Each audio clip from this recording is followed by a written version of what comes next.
জি, আমি ওই যে একটা কিনলে আরেকটা পাবেন সেই অফারের জন্য আসছি। ১৮০ টাকা দেন, নেন। এই লন সাথে পলি লাগবো। আম, আরেকটা কই? আপনি একটা কিনছেন। হ্যাঁ, একটা কিনলে আরেকটা পাবেন। আরেকটা কই?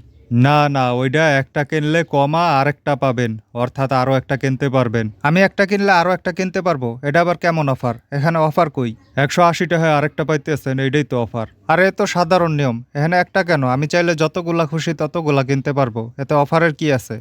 যত খুশি তত কিনতে পারবেন না, আমাদের স্টক সীমিত। আপনারা বাটপারি করতেছেন। কিভাবে বাটপারি করতেছি? সবাই জানে একটা কিনলে আরেকটা পাবেন মানে একটার জায়গায় দুইটা জিনিস পাওয়া যাবে। দুইটা জিনিস একটা টাকায়, আপনার কি মাথায় সমস্যা আছে? দুইটা জিনিস একটা টাকায় বেচলে ব্যবসা থাকবে? হাতে দিয়ে ব্যবসা লাডে উঠবে।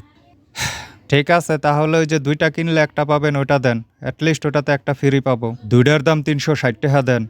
নেন।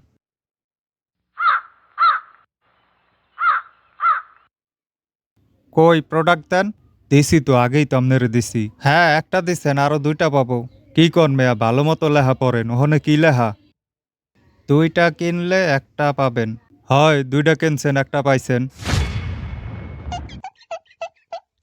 আপনি বলতে চাচ্ছেন যে দুইটা কিনলে একটা পাবো, এর অর্থ হচ্ছে আমি দুইটা প্রোডাক্ট কিনলে আমি একটা প্রোডাক্ট পাবো। এই তো বুঝতে পারছেন। স্কুলে মনোযোগ দিয়ে পড়াশোনা করলে আজকে এই সোজা বাংলা বুঝতে এত ঝামেলা হইতো না। লাগবো না আপনাদের প্রোডাক্ট, আমার টাকা ফেরত দেন। ওটার নিচে দেখেন কি লেখা? বিক্রিত মাল ফেরত নেওয়া হয় না। ধন্যবাদ স্যার, আবার আসবেন। নেক্সট।